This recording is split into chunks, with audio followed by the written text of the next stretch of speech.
Absorption costing के concept पे हो रही थी और उसमें लास्ट लेक्चर में हमने absorption costing profit, marginal cost profit, उसमें जो डिफरेंस आता है उस पर बात की थी और डिफरेंस को कैसे रिकंसाइल करना है, यहाँ पे हमने कुछ इस पर भी डिस्कशन हुई थी।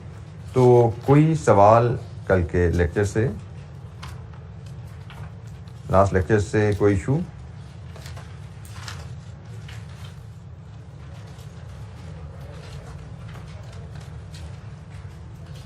हमने डिस्कशन की थी कि profits marginal costing, absorption costing के तहत बराबर भी हो सकते हैं।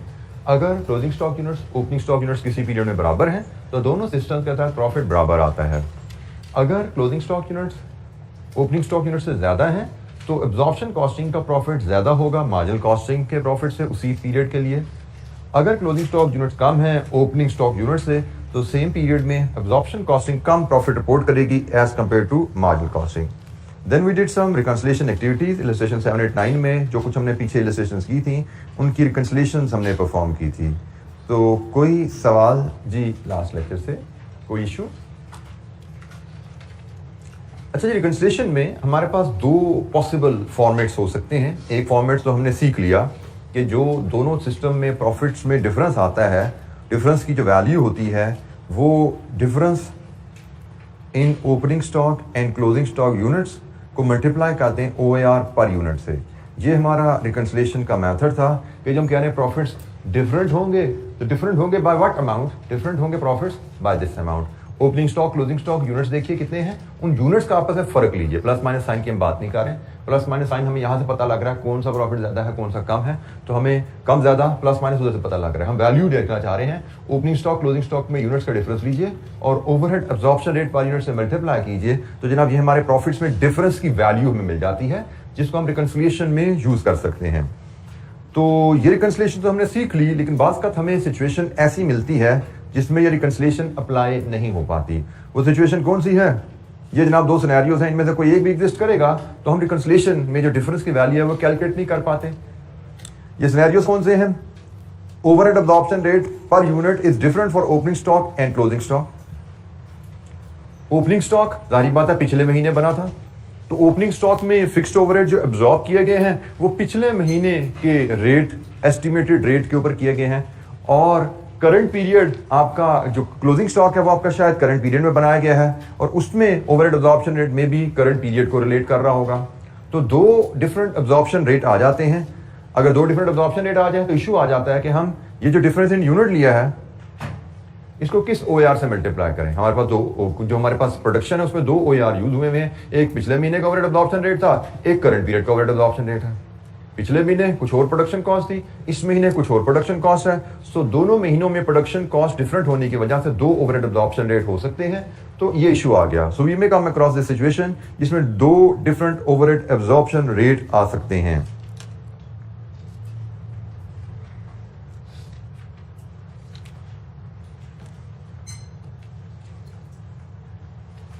दूसरी ऑप्शन, दूसरा इशू, इन दोनों में से कोई एक भी एग्जिस्ट करेगा तो मसला आएगा। ओपनिंग क्लोजिंग स्टॉक्स में यूनिट्स ही नहीं हमें बताए गए, हमें सिर्फ ओपनिंग क्लोजिंग स्टॉक की वैल्यूज अवेलेबल हैं। मतलब OAR पर यूनिट से दिया हो बट यूनिट्स ही ना दिए जाए तो भाई डिफरेंस इन यूनिट्स कैसे लोगे आप?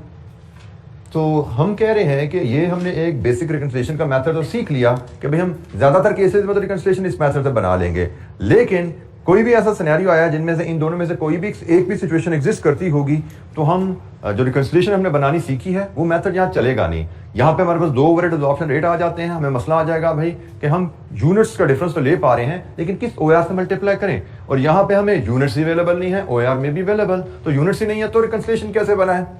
तो जनाब ऐसे तरीके में हम फिर एक अल्टरनेटिव मैथड की तरफ जाते हैं। हमें एक अल्टरनेटिव मेथड ऑफ रिकंसिलिएशन भी सीखना है, लेकिन आई रिपीट ये अल्टरनेटिव मेथड हम उसी सूरत में यूज करेंगे जब ये मेथड जो रिकमेंडेड मेथड है ये यूज ना किया जा सके। This is the recommended method.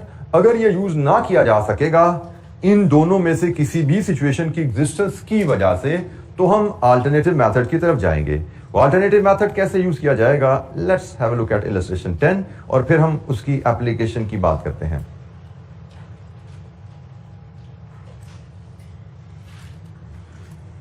A company uses marginal costing and in the financial period that has just ended, opening inventory was 20,000 and closing inventory was 35,000.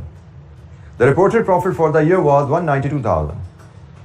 If the company had used absorption costing, opening inventory would have been 30,000 and closing inventory would have been 55,000. What would have been the profit for the year if absorption costing had been used? Company marginal costing follow कर रही है। Marginal costing के तहत opening stock की value क्या है, closing stock की value क्या है और मार्जिनल कॉस्टिंग के तहत प्रॉफिट क्या है। फिर वो कहते हैं जी अगर कंपनी के स्टॉक को एब्जॉर्प्शन कॉस्टिंग सिस्टम के तहत वैल्यू करते, एब्जॉर्प्शन कॉस्टिंग सिस्टम के तहत वैल्यू करते तो ओपनिंग स्टॉक की वैल्यू सेम पीरियड में 20,000 की जगह 30,000 होती और क्लोजिंग स्टॉक की वैल्यू 35,000 की जगह 55,000 होती। और रिक्वायरमेंट हमसे है कि बताइए एब्जॉर्प्शन कॉस्टिंग के तहत प्रॉफिट वो क्या आएगा। तो जनाब ये भी एक रिकंसिलिएशन पूछने का अंदाज है, जैसे मैंने आपसे उस दिन भी कहा था कि जरूरी नहीं आपको दोनों प्रॉफिट देकर रिकंसाइल करने को कहे, वो कहेगा एक प्रॉफिट ये है दूसरा प्रॉफिट निकाल के बताओ। तो हम एक प्रॉफिट एक सिस्टम के तहत प्रॉफिट अवेलेबल हो डिफरेंस की वैल्यू कैलकुलेट करें, प्लस माइनस से उसको एडजस्ट कर दें एक सिस्टम के प्रॉफिट में, तो दूसरे सिस्टम का प्रॉफिट आ जाएगा। जैसे इस केस में इलस्ट्रेशन 10 में हमारा आंसर कैसे दिखेगा, हमें मार्जिनल कॉस्टिंग के तहत प्रॉफिट अवेलेबल है कितना जी 192,000। हमें डिफरेंस की वैल्यू कैलकुलेट करनी है इन दोनों सिस्टम के तहत और हमें एब्जॉर्प्शन कॉस्टिंग के तहत प्रॉफिट डिटरमिन करना है। दिस इज आवर रिक्वायरमेंट कि एब्जॉर्प्शन कॉस्टिंग का प्रॉफिट क्या होगा अगर कंपनी एब्जॉर्प्शन कॉस्टिंग सिस्टम को फॉलो करे। एक चीज जो हम यहां पे ऑब्जर्व कर सकते हैं, एक चीज जो हम यहां पे ऑब्जर्व कर सकते हैं एग्जांपल में कि क्लोजिंग स्टॉक की वैल्यू ओपनिंग स्टॉक से ज्यादा है। ओपनिंग मार्जिनल कॉस्टिंग के तहत देखो या एब्जॉर्प्शन कॉस्टिंग के तहत देखो, क्लोजिंग स्टॉक की वैल्यू ओपनिंग स्टॉक से ज्यादा है। तो अगर क्लोजिंग स्टॉक की वैल्यू ज्यादा है तो यकीनन क्लोजिंग स्टॉक के यूनिट्स भी ज्यादा ही होंगे ना। अगर क्लोजिंग स्टॉक की वैल्यू ज्यादा है तो यकीनन क्लोजिंग स्टॉक के यूनिट्स भी ओपनिंग स्टॉक से ज्यादा होंगे। और हमने पढ़ा है जब क्लोजिंग स्टॉक के यूनिट्स ओपनिंग स्टॉक के यूनिट से ज्यादा होते हैं तो किस सिस्टम का प्रॉफिट ज्यादा होता है, एब्जॉर्प्शन कॉस्टिंग का प्रॉफिट ज्यादा होता है। तो जनाब इसका मतलब हम जो भी यहां डिफरेंस कैलकुलेट करेंगे हमें उसको ऐड करना, ठीक हो गया। प्लस माइनस साइन हमें यहां से पता लगा, हमें जो भी डिफरेंस हम वैल्यू लेके आएंगे रिकंसिलिएशन के लिए उसको हमें यहां पे ऐड करना होगा तो एब्जॉर्प्शन कॉस्टिंग का प्रॉफिट आ जाएगा। अब यहां पे डिफरेंस की वैल्यू कैसे आनी है इस पे हमने एक क्वेश्चन मार्क लगाया था कि भाई हमने तो डिफरेंस की वैल्यू कैलकुलेट करने का तरीका सीखा था difference in units into OR per unit. अब इस क्वेश्चन में ना यूनिट्स अवेलेबल है ओपनिंग स्टॉक क्लोजिंग स्टॉक के, ना ओवरहेड एब्जॉर्प्शन रेट अवेलेबल है। इसका मतलब जो तरीका हमने रिकंसिलिएशन का सीखा था लास्ट लेक्चर में वो तो यहां पे नहीं लगने वाला। तो अब हमें यहां पे अल्टरनेटिव मेथड सीखना है। अच्छा ये अल्टरनेटिव मेथड ना ये बेसिकली एक जुगाड़ है, सीधी सी बात है, ये कोई साइंटिफिक लॉजिकल मेथड नहीं है, ये एक जुगाड़ है और इसको कई तरीकों से लगाया जा सकता है। एक तरीका मैं आपको सिखा दूंगा, एक तरीका हो सकता है किताब में पढ़ो या बुक में या पास पेपर में कहीं आपको नजर आ जाए, तो आपको हर तरीका सीखने की जरूरत नहीं है। ये एक जैसे मैंने कहा जुगाड़ है, मैं सिखा रहा हूँ, बस यही सीख लिया काफी होगा आपके लिए। एग्जाम में आ जाए तो आप किसी भी एक मेथड से कर पाओगे। आई रिपीट बेंचमार्क मेथड तो सेम है कि जब आपको ओआर अवेलेबल है, जब यूनिट्स अवेलेबल है तो आपने बेंचमार्क मेथड से कर सकते करो, लेकिन जब आपको अल्टरनेटिव मेथड में आना है तो अल्टरनेटिव मेथड में 2-3 कैलकुलेशन आपको कहीं ना कहीं नजर आ जाएंगी। मैं आपसे एक ही शेयर करने लगा हूं, यही काफी है, आप इसी को अप्लाई करते चलेंगे। तो जनाब हम इसके लिए एक वर्किंग वन बनाते हैं रिकंसिलिएशन अल्टरनेटिव मेथड की। ये जो रिकंसिलिएशन है वर्किंग वन में ये जनाब 3 स्टेप में बनती है। ये रिकंसिलिएशन डिफरेंस 3 स्टेप में आता है। स्टेप नंबर 1 होता है जी आप difference of opening stock and closing stock value under marginal costing. Step number 2 होता है जी आपका difference of opening stock and closing stock value under absorption costing. और स्टेप नंबर 3 आप लेते हो डिफरेंस ऑफ अबव 2 वैल्यूज। ये जी 3 कैलकुलेशन में third step में जो आपका वैल्यू आती है ये आपकी रिकंसिलिएशन वैल्यू है। और आई रिपीट मैंने फिर डिफरेंस कहा है, मैंने opening stock minus closing stock या closing stock minus opening stock नहीं कहा। इसका मतलब आप ओपनिंग स्टॉक में से क्लोजिंग स्टॉक लेस कर दो, क्लोजिंग में से ओपनिंग स्टॉक लेस कर दो, फर्क नहीं पड़ता, डिफरेंस लेना 2 वैल्यूज में। तो जैसे हम देखते हैं मार्जिनल कॉस्टिंग के तहत इन्वेंट्री वैल्यू, क्लोजिंग स्टॉक की वैल्यू 35,000 है, ओपनिंग स्टॉक की वैल्यू 20,000 है, तो डिफरेंस इज 15,000। एब्जॉर्प्शन कॉस्टिंग के तहत क्लोजिंग स्टॉक की वैल्यू 55,000 है और ओपनिंग स्टॉक की वैल्यू 30,000 है, तो difference is 25,000 and the difference of the difference is 10,000। ठीक है जी, सिंपल सा मेथड है कि भाई रिकंसिलिएशन की जो वैल्यू है वो डिफरेंस है वो कैसे निकालना है। मार्जिनल कॉस्टिंग के तहत ओपनिंग स्टॉक की वैल्यू क्लोजिंग स्टॉक की वैल्यू का डिफरेंस ले लो, एब्जॉर्प्शन कॉस्टिंग के तहत opening stock closing stock values का डिफरेंस ले लो, और फिर ये जो दो डिफरेंसेस आते हैं इनका आपस में डिफरेंस ले लो, ये आपको रिकंसिलिएशन वैल्यू मिलती है। ये यहाँ पे 10,000 आ गया और हमने 10,000 ऐड करना है 2,000। This is the alternative method of reconciliation, कि अगर हम अपना रिकमेंडेड मेथड यूज नहीं कर सकते तो अल्टरनेटिव मेथड ऑफ रिकंसिलिएशन हमारा। जी, एनी क्वेश्चन, कोई सवाल?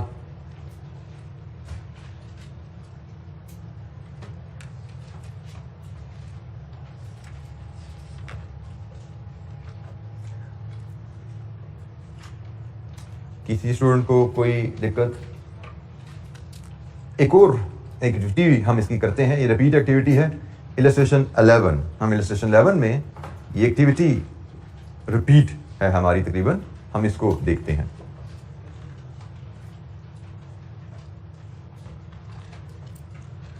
इसकी रिक्वायरमेंट भी लगभग वैसी ही है। What would have been the profit for the year if marginal costing has been used. थोड़ी रिवर्स हो गया काम, कि अगर मार्जिनल कॉस्टिंग यूज करते तो हमारा प्रॉफिट क्या होता। A company uses absorption costing. In the financial period that has just ended, opening inventory was 95,000 and closing inventory was 65,000. The reported profit for the year was 260,000. So absorption costing के तहत profit 260,000 था. If the company had used marginal costing, opening inventory would have been 58,000 and closing inventory would have been 42,000.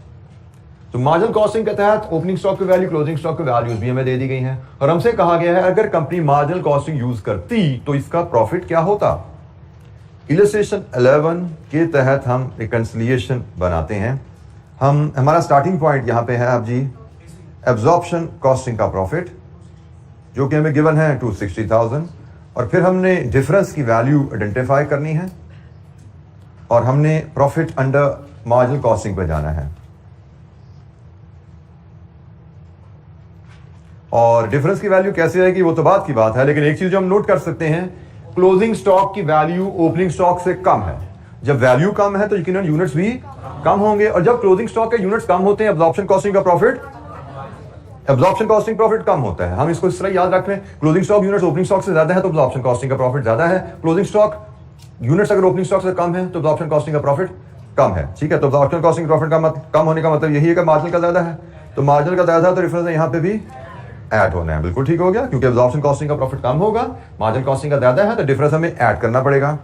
Difference की working हम उसी अंदाज में 3 step में ये कैलकुलेशन परफॉर्म करेंगे। वर्किंग नंबर 1, स्टेप नंबर 1 हमने कहा जी हम difference of opening stock and closing stock under absorption costing ले लें। फर्क नहीं पड़ता पहले किसका फर्क लें, मैटर नहीं करता है। तो जनाब पहले हमने एब्जॉर्प्शन कॉस्टिंग का फर्क लिया, फिर हम स्टेप नंबर 2 में difference of opening stock and closing stock value under marginal costing लेंगे, और स्टेप नंबर 3 में हम फिर difference of the above two value लेंगे। तो एब्जॉर्प्शन कॉस्टिंग के तहत opening stock closing stock values का difference 95,000 minus 65,000, it is 30,000। Absorption costing profit के तहत स्कीम के तहत इन्वेंट्री वैल्यूज का डिफरेंस, मार्जिनल कॉस्टिंग सिस्टम के तहत इन्वेंट्री वैल्यूज का difference 58,000 minus 42,000, it is 16,000, and the difference of the two 14,000। लीजिए जी, हमने एब्जॉर्प्शन कॉस्टिंग के तहत इन्वेंट्री वैल्यूज का डिफरेंस लिया, हमने मार्जिनल कॉस्टिंग के तहत opening stock closing stock values का डिफरेंस लिया, और इन दोनों डिफरेंसेस का आपस में डिफरेंस लिया 14,000। ये जो 14,000 है ये हमारी एडजस्टमेंट है इन दोनों प्रॉफिट्स में, सिस्टम के तहत प्रॉफिट में डिफरेंस है, इसको हमें यहाँ पे फीड करना है 14,000, और एब्जॉर्प्शन कॉस्टिंग प्रॉफिट में इसको ऐड करेंगे 274,000। तो अल्टरनेटिव मेथड ऑफ रिकंसिलिएशन, हमें जब भी प्रॉफिट रिकंसाइल करने को कहा जाएगा या एक सिस्टम के प्रॉफिट को लेकर दूसरे सिस्टम के प्रॉफिट पे जाना पड़ेगा, हमें डिफरेंस की वैल्यू को कैलकुलेट करना है। डिफरेंस की वैल्यू को कैलकुलेट करने के 2 तरीके हमने सीख लिए हैं। एक तरीका है जिसको हम बेंचमार्क रिकमेंडेड मेथड कहते हैं कि opening stock closing stock units का डिफरेंस लीजिए और यूनिट्स के डिफरेंस को fixed overhead absorption rate per unit से मल्टीप्लाई कीजिए।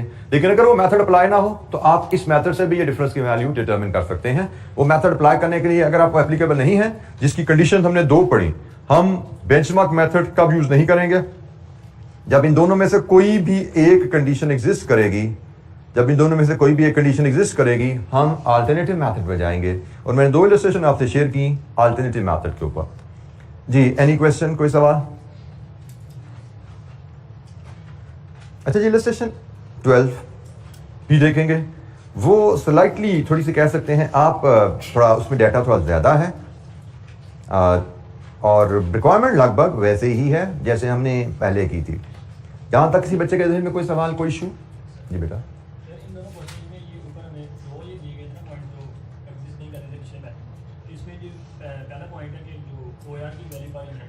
बेटा मैंने पहली बात और के साथ पॉइंट, और का मतलब इन दोनों में से कोई एक भी मसला होगा तो आपको अल्टरनेटिव मेथड में जाना है। मैंने जो दो इलस्ट्रेशन शेयर की, इन दोनों इलस्ट्रेशन में दोनों मसाइल एग्जिस्ट करते हैं। मतलब इधर से OAR तो अवेलेबल ही नहीं है ना, ओवरहेड एब्जॉर्प्शन रेट तो हमें अवेलेबल है ही नहीं। डिफरेंट होना दूसरी बात है, अवेलेबल ही नहीं है भाई सिरे से, तो खत्म होगी बात। और इन्वेंट्री का नंबर ऑफ यूनिट्स भी अवेलेबल नहीं है, तो OAR भी अवेलेबल नहीं है, इन्वेंट्री के नंबर ऑफ यूनिट्स भी अवेलेबल नहीं है। We have to go to the alternative method, मतलब बेंचमार्क मेथड आप अप्लाई नहीं कर सकते। ठीक है, तो हमें अल्टरनेट मेथड की तरफ ही जाना है, क्योंकि बेंचमार्क मेथड के लिए हमने कहा था हमें OAR पर यूनिट अवेलेबल हो और एक रेट हो पूरे डाटा में, दो ना हो, और दूसरा number of units of inventory भी अवेलेबल हो, ये दोनों चीजें अवेलेबल हो। इन दोनों में चीजों में से कोई एक मिसिंग है या दोनों मिसिंग है, तो फिर हम बेंचमार्क मेथड रिकंसिलिएशन यूज नहीं करेंगे, हम अल्टरनेटिव मेथड पे जाएंगे। जी, किसी बच्चे के पास कोई और सवाल?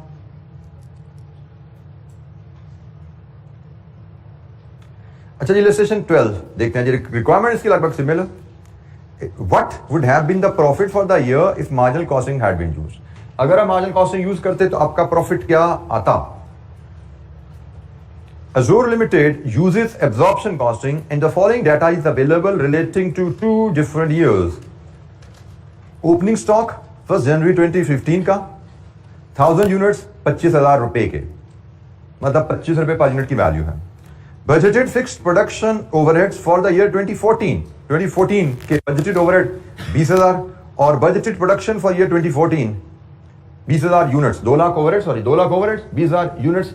ये बजटेड ओवरहेड्स हैं पिछले साल के, ये बजटेड प्रोडक्शन है पिछले साल की, और ये हमारा पीरियड ओपनिंग स्टॉक 1 जनवरी 2015 का ओपनिंग स्टॉक है। मतलब हमसे 2015 का कोई डाटा मजीद सवाल हमसे करने को कहा जाएगा, कैलकुलेशन परफॉर्म करने कही जाएगी।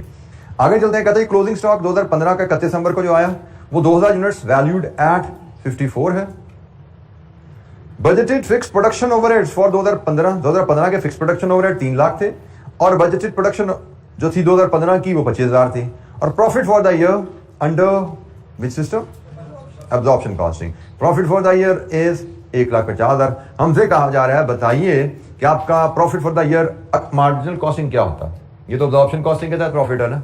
अगर आप मार्जिनल कॉस्टिंग यूज कर रहे होते तो उसके तहत प्रॉफिट क्या आता? सबसे पहले तो हम रिकंसिलिएशन का बेसिक फॉर्मेट देखें कि भाई हमारी रिकंसिलिएशन जो दिखेगी वो कैसी दिखेगी। हमारी रिकंसिलिएशन यहां पे इलस्ट्रेशन 12 में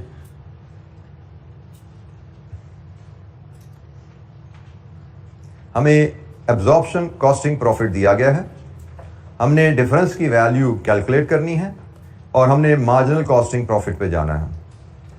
absorption costing profit available to us is 150,000 और डिफरेंस की वैल्यू हम ऐड करके उसको ऐड करेंगे, लेस करेंगे। क्लोजिंग स्टॉक यूनिट्स अवेलेबल हैं, closing stock units are more than opening stock units, और जब क्लोजिंग स्टॉक यूनिट ज्यादा होते हैं तो एब्जॉर्प्शन कॉस्टिंग प्रॉफिट ज्यादा होता है। इसका मतलब हमें डिफरेंस को लेस करना। ठीक हो गया जी।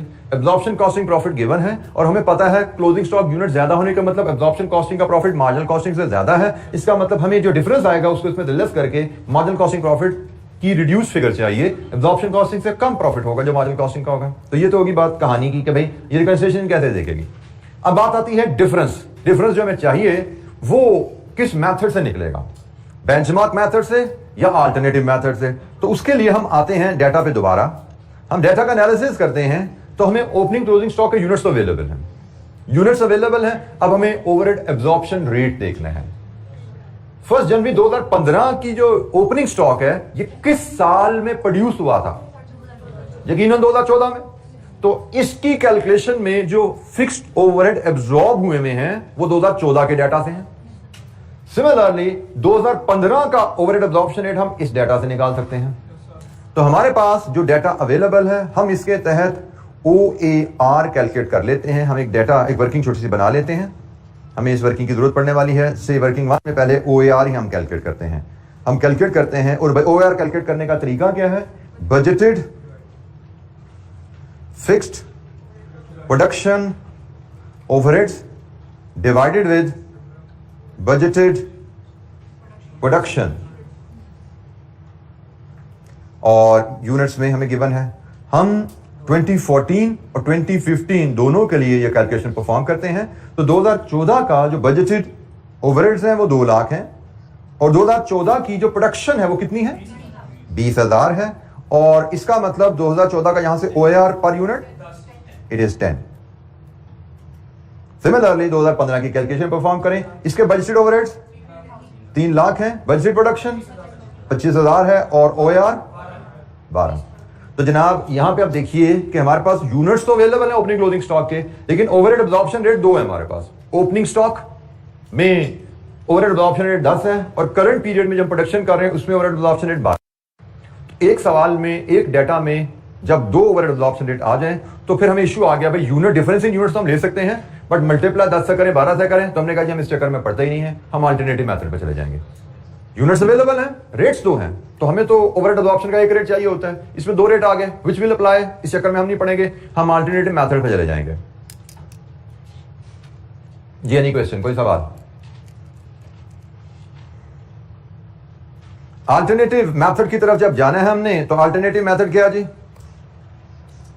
वर्किंग नंबर 2 पे हम जाते हैं जी।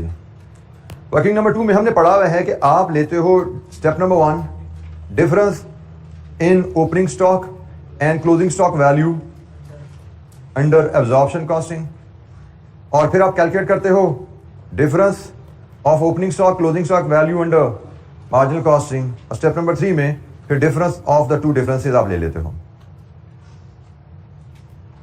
ये अल्टरनेटिव मेथड, हम अल्टरनेटिव मेथड पे जा रहे हैं, उस पर हमारी डिस्कशन होगी क्यों जा रहे हैं। अब अल्टरनेटिव मेथड कैसे अप्लाई करने हैं उसकी बात कर रहे हैं। एनी क्वेश्चन, कोई सवाल? किसी कैलकुलेशन में, किसी कॉन्सेप्ट में, डिस्कशन में कोई हेल्प गाइडेंस चाहिए, पूछिए।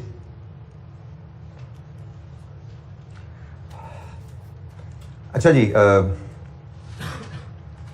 हमें वैल्यूज गिवन हैं एब्जॉर्प्शन कॉस्टिंग के तहत ओपनिंग स्टॉक क्लोजिंग स्टॉक की। एब्जॉर्प्शन कॉस्टिंग के तहत 54,000 एंड 25,000, 29,000, ये जी एब्जॉर्प्शन कॉस्टिंग के तहत डिफरेंस आ गया। क्या हमें मार्जिनल कॉस्टिंग के तहत इन्वेंट्री वैल्यूज अवेलेबल हैं? हमें मार्जिनल कॉस्टिंग के तहत इन्वेंट्री वैल्यूज अवेलेबल हैं? The answer is no. क्या हम मार्जिनल कॉस्टिंग के तहत इन्वेंट्री वैल्यूज डिटरमिन करने का कुछ सोच सकते हैं? कैसे आएगी, कैसे आएगी वैल्यू? बिल्कुल ठीक है, ये इन्वेंट्री वैल्यूज जो है ये टोटल प्रोडक्शन कॉस्ट पे डिटरमिन की गई है एब्जॉर्प्शन कॉस्टिंग के तहत। तो टोटल प्रोडक्शन कॉस्ट क्या होती है? Variable production cost plus fix production cost. और अगर हमने मार्जिनल कॉस्टिंग के तहत इन्वेंट्री वैल्यू लेनी है तो भाई जो फिक्स प्रोडक्शन कॉस्ट का एलिमेंट है वो इसमें से निकाल दो, तो मार्जिनल कॉस्टिंग के तहत आ गई ना इन्वेंट्री वैल्यू। तो हमें हर इन्वेंट्री वैल्यूज में से जो फिक्स्ड ओवरहेड एब्जॉर्ब्ड है वो इसमें से माइनस कर देने हैं। ठीक है, तो अगर मैं इसके लिए अगेन छोटी सी वर्किंग बनाऊं, से वर्किंग 2 हम कर रहे हैं, तो वर्किंग 3 हम बना लेते हैं जी, जिसमें हम इन्वेंट्री वैल्यू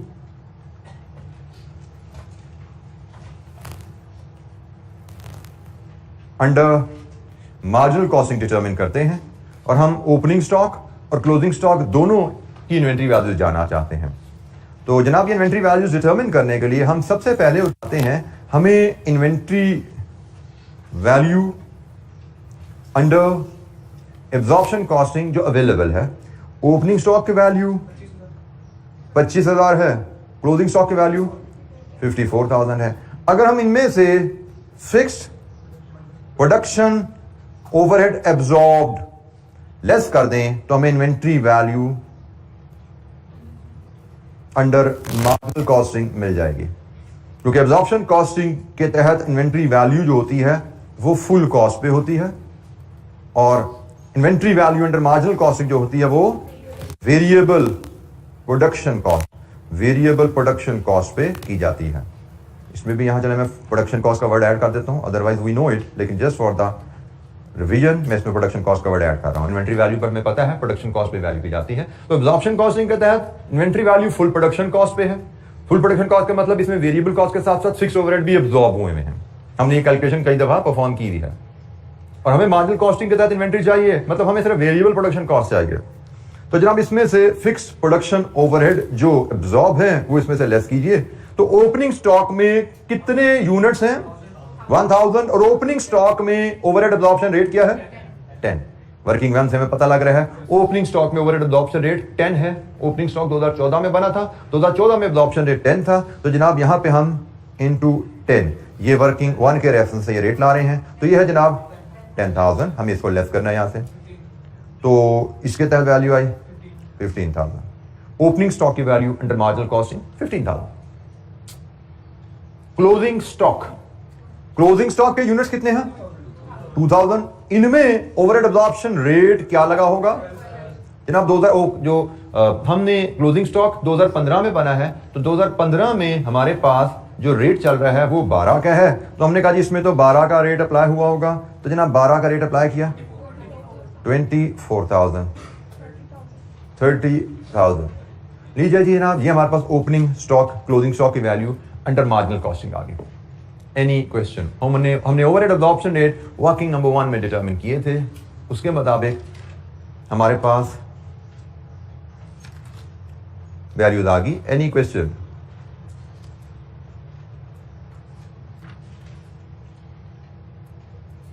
तो मार्जिनल कॉस्टिंग के तहत ओपनिंग स्टॉक क्लोजिंग स्टॉक की वैल्यूज हमारे पास हैं। अब हम दोबारा अपनी वर्किंग 2 पे जाते हैं, जहां पे हमने बात शुरू की थी कि भाई आप स्टेप नंबर 1 में opening closing stock absorption costing का डिफरेंस लीजिए, स्टेप नंबर 2 में opening closing stock under marginal costing का डिफरेंस लीजिए। तो वैल्यूज हमारे पास अवेलेबल नहीं थी, हमने वर्किंग 2 में वर्कआउट की। तो डिफरेंस ये आप यहाँ पे लेंगे 30,000 माइनस 15,000, ये हमने वर्किंग 3 में डिटरमिन किया। क्या है difference? 15,000 and the difference of the difference 14,000। Difference of the difference 14,000 हमारे पास आ गया। This is our reconciliation value. 14,000 हमारी रिकंसिलिएशन वैल्यू है, इसको हमने अपनी रिकंसिलिएशन में फीड करना है और हमारे पास प्रॉफिट की फिगर आ जाएगी अंडर मार्जिनल कॉस्टिंग। 14,000 वैल्यू को हम यहां प्लेस करेंगे, तो हमारे पास profit under marginal costing is 136,000। लीजिए illustration 12, profit under marginal costing. Presentation में हम इसको माइनस साइन दिखाएं या हम इसको ज्यादा बेहतर प्रेजेंटेशन यही है, हम ब्रैकेट में माइनस फिगर को शो कर देते हैं। ठीक है, अकाउंटिंग में हम फाइनेंशियल अकाउंटिंग कर रहे हैं, कॉस्ट अकाउंटिंग कर रहे हैं, रिडक्शन के लिए हम माइनस साइन की जगह ब्रैकेट में फिगर को शो करते हैं। और अगर हमने प्लस करना है तो हम कोई साइन ना लगाएं तो भी ठीक है। मैं आपको सिर्फ समझाने के लिए लगाता आ रहा था साइन, बट प्लस के लिए हम कोई साइन यूज नहीं करते, तो फिगर्स ऐड हो रही हैं। और हम माइनस करनी है तो हम फिर ब्रैकेट का साइन लगा देते हैं। जी, कोई सवाल किसी वैल्यू की कैलकुलेशन पे, कोई गाइडेंस, कोई सपोर्ट चाहिए आपको?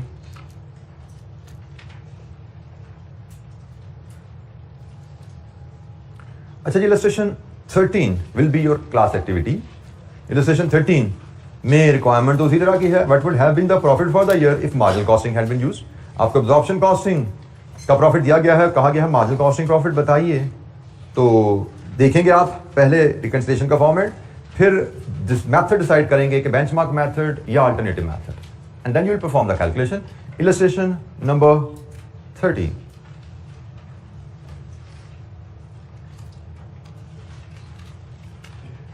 पेज 73 की बॉटम पे आ रही है illustration 13।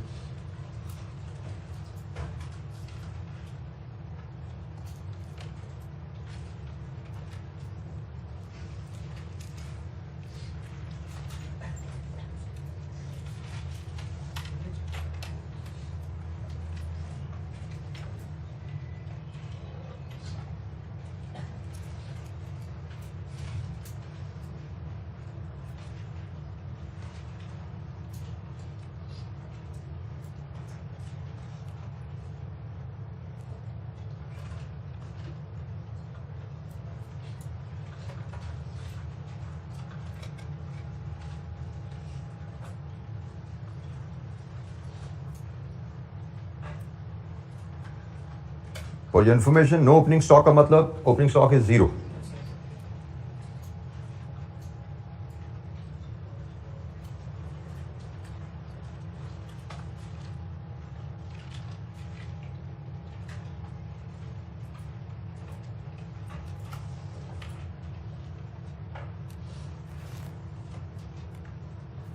Absorption costing profit 85,000, closing stock indeed it is available, production 25,000, sale 20,000, opening stock 0 अगर है जिसका मतलब हमारे पास क्लोजिंग स्टॉक बचा 5,000।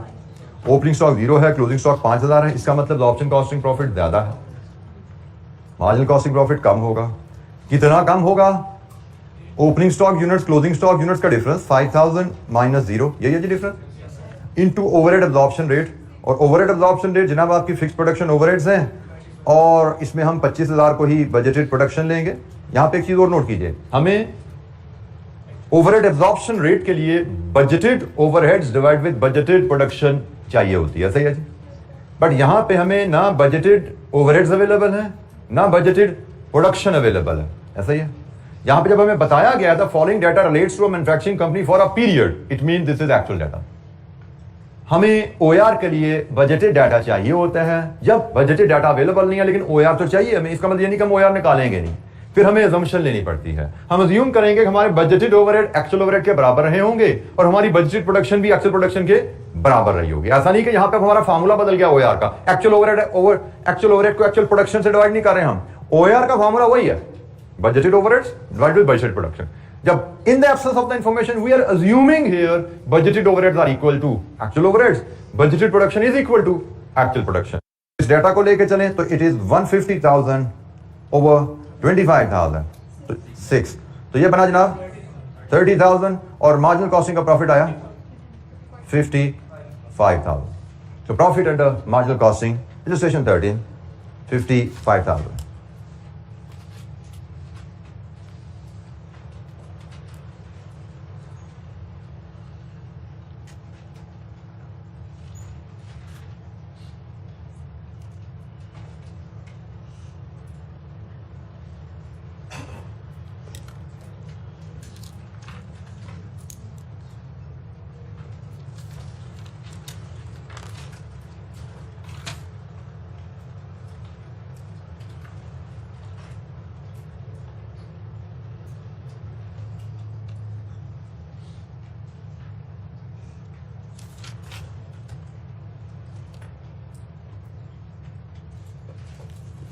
अच्छा, इलस्ट्रेशन 14 भी एक बेसिक सी कैलकुलेशन है, इसको भी परफॉर्म कीजिए।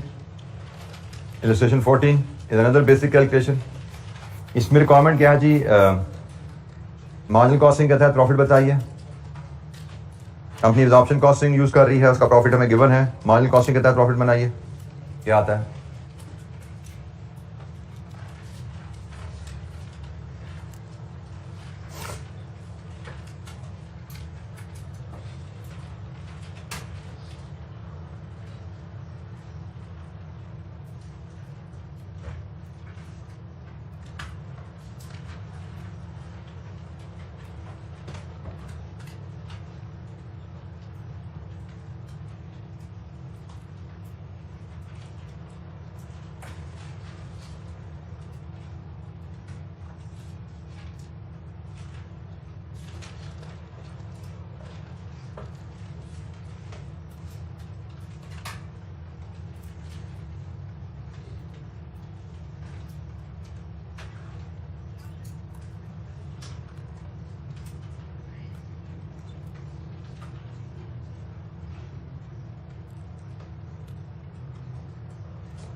जी जनाब, क्या आ रहा है प्रॉफिट इलस्ट्रेशन 14 के तहत? 33,000।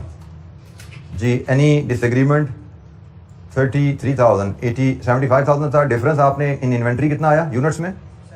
7,000 और OAR 6 42 आ गया, तो आंसर आपका 33,000। ये आपकी रिकंसिलिएशन है। एब्जॉर्प्शन कॉस्टिंग का प्रॉफिट, क्लोजिंग स्टॉक ज्यादा है, एब्जॉर्प्शन कॉस्टिंग प्रॉफिट ज्यादा है, मार्जिनल कॉस्टिंग प्रॉफिट कम आएगा। किस अमाउंट से कम होगा? इस अमाउंट से। सिंपल कैलकुलेशन थी जो हमने लास्ट लेक्चर में देखी थी। कोई सवाल जी? किसी कैलकुलेशन पे कोई गाइडेंस, कोई सपोर्ट, कोई हेल्प चाहिए, पूछिए।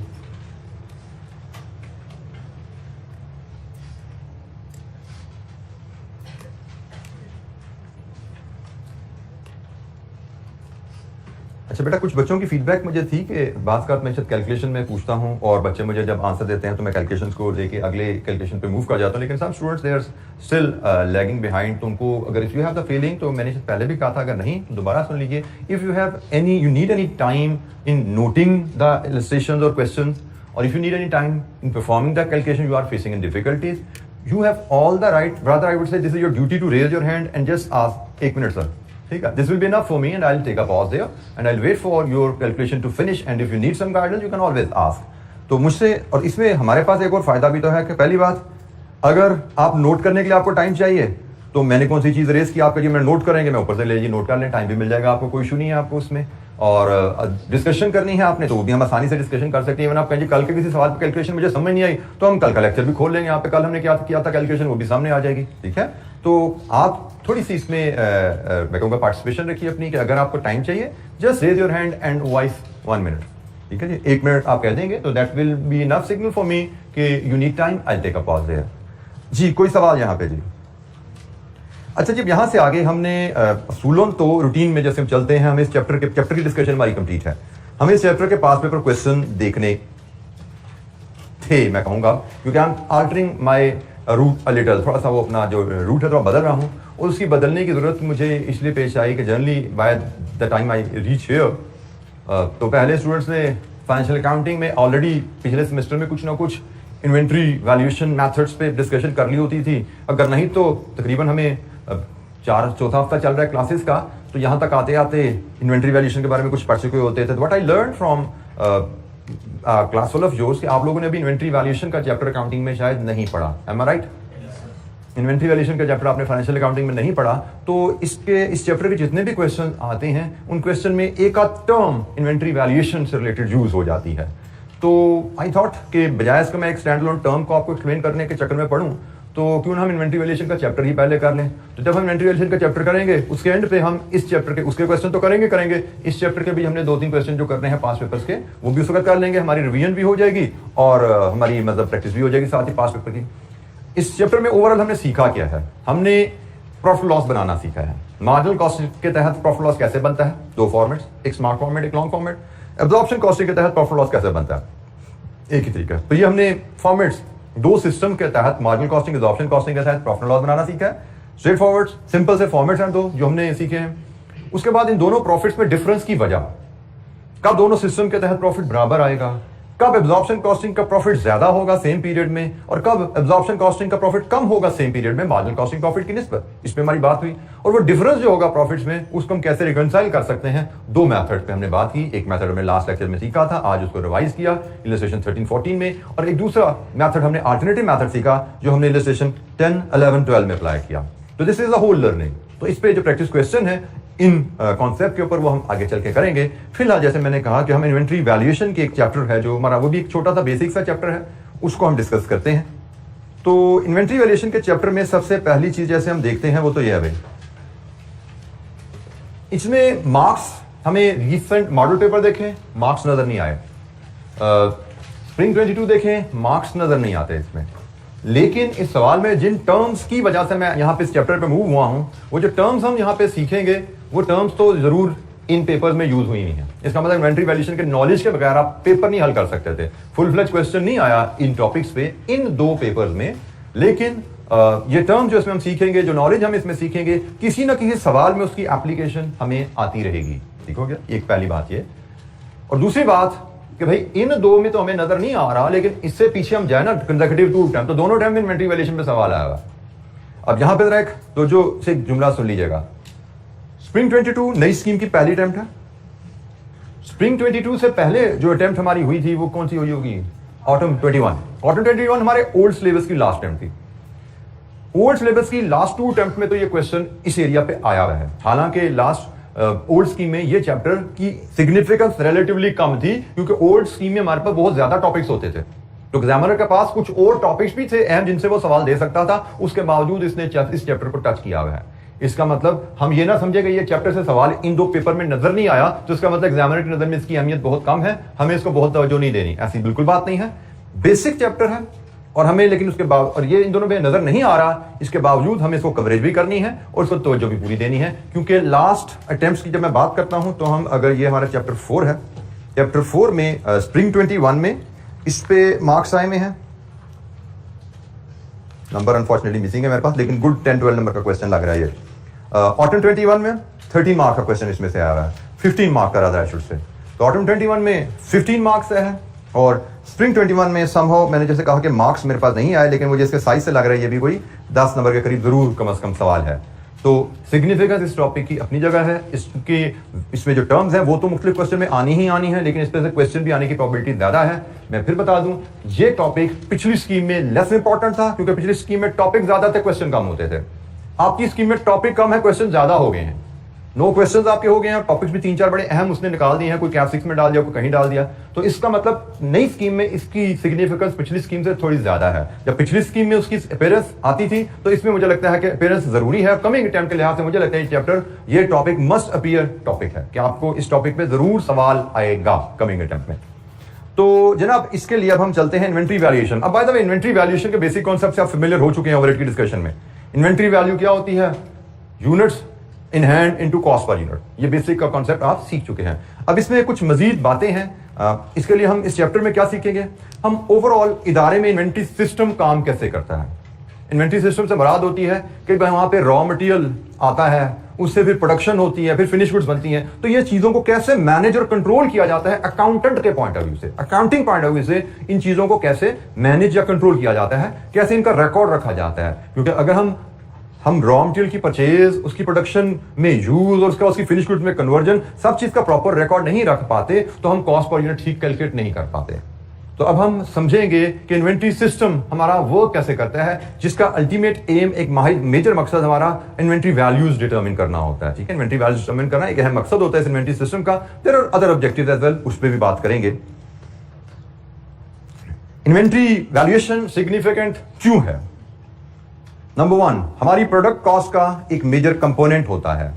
सो अगर हम इन्वेंट्री वैल्यूएशन सही नहीं करेंगे तो हमारी प्रोडक्ट कॉस्ट ठीक नहीं आएगी, हमारे फिगर ठीक नहीं आएगी। In most cases it is the biggest cost of any product. एक प्रोडक्ट में मेजर कंपोनेंट जनरली मटेरियल होता है।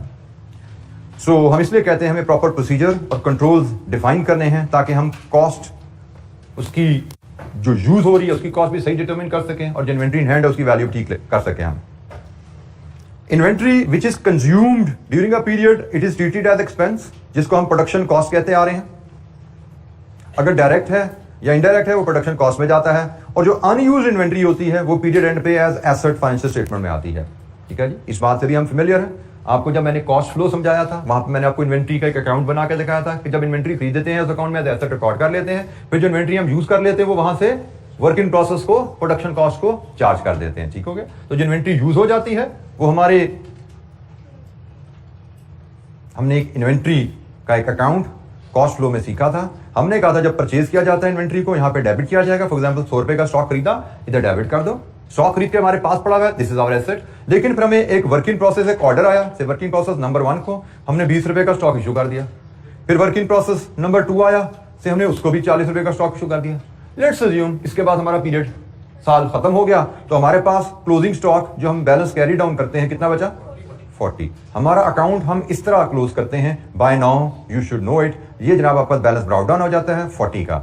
ये आपकी फिगर बैलेंस शीट में चली गई है, कभी हमारे पास 40 का स्टॉक इन हैंड पड़ा हुआ है, और ये जो आपने 60 का कंज्यूम कर लिया है, ये आपकी प्रोडक्शन कॉस्ट को चार्ज हो गया है। प्रोडक्शन कॉस्ट से फिनिश गुड्स में जाता है, फिनिश गुड्स से कॉस्ट ऑफ सेल में चला जाता है जब प्रोडक्ट बिकती है, मतलब एज एक्सपेंस, एक्सपेंस आउट हो जाती है वैल्यूज। तो ये एक बेसिक सा फ्लो हमने इन्वेंट्री का सीखा था। ये पहले हमारी बात हुई भी है, हमने ओवरहेड के चैप्टर में ही इस डिस्कशन को, कॉस्ट फ्लो को डिस्कस किया था। तो ये एक उसकी बेसिक कहानी होगी कि इन्वेंट्री वैल्यूएशन क्यों अहम है। इन्वेंट्री वैल्यूएशन हमें 2 जगह हिट करती है। एक, इन्वेंट्री जो कंज्यूम हुई उसकी वैल्यू हम प्रोडक्शन कॉस्ट के थ्रू एक्सपेंस में ले जाते हैं, और जो इन्वेंट्री इन हैंड रहती है उसको बैलेंस शीट में एज एसेट शो करते हैं। जी, एनी क्वेश्चन, कोई सवाल? अच्छा, इन्वेंट्री का तारुफ मैंने आपसे आज करवा दिया, बाकी इस पे डिटेल डिस्कशन मजीद इंशाअल्लाह हम कल शुरू करेंगे। बड़ा बेसिक सा चैप्टर है, इसमें कोई इंशाअल्लाह दिक्कत नहीं होने वाली, और जो चीज़ आप यहाँ पढ़ेंगे तकरीबन यही सारी चीज़ें आपकी दोबारा फाइनेंशियल अकाउंटिंग में भी आपको शायद पढ़ाई जाएंगी। वो R1 के सिलेबस में, इंट्रो के सिलेबस में, किसी को है आइडिया? आपको पता है बेटा R1 में पढ़ी हुई है या इंट्रो में? इंट्रो में पढ़ी है। तो जिन बच्चों ने इंट्रो में पढ़ी हुई है उन्होंने ये चीजें सारी वहां पे डिस्कस की होंगी, लेकिन आप यहाँ पे हमारी मेजोरिटी क्लास में चूंकि इंट्रो टू काउंटिंग नहीं पढ़ी हुई, इसलिए हमें इस चीज को डिटेल में यहाँ पे डिस्कस करना पड़ेगा। ठीक है, आइंदा से जैसे मैं कहता हूँ नेक्स्ट सेशन में जो बच्चे मुझे मिलेंगे वो PRC करके मिलेंगे, तो उन्होंने ये चीजें ऑलरेडी पढ़ी होंगी। तो बहरहाल लेकिन हमारे सिलेबस में ये दोबारा आती है और इसको हम कॉस्ट अकाउंटिंग के कॉन्टेक्स्ट से में भी थोड़ी सी प्रेजेंटेशन में, थोड़ी सी डिस्कशन में हम इसको डिफरेंट करके दोबारा डिस्कस करते हैं, लेकिन ऑलरेडी डिटेल में पढ़ा होता है तो कोई चैलेंजिंग एरिया ये नहीं रहता हमारे लिए। तो इंशाअल्लाह ओवरऑल ये आसान एरिया है, तो इसको इंशाअल्लाह हम कोशिश करेंगे इसी वीक में एरिया भी कंक्लूड होगा, ओवरहेड की प्रैक्टिस भी हम कर पाएंगे इस एरिया में। अच्छा, एक इंपॉर्टेंट अनाउंसमेंट सुन लीजिए। We all know Eid holidays are approaching, तो उसमें स्टूडेंट्स के बेनिफिट के लिए उनकी रिक्वेस्ट को कंसिडर करते हुए द मैनेजमेंट हैज डिसाइडेड कि इस वीक के जो 2 आखिरी लेक्चर होंगे फ्राइडे एंड सैटरडे के, those will be made available on YouTube.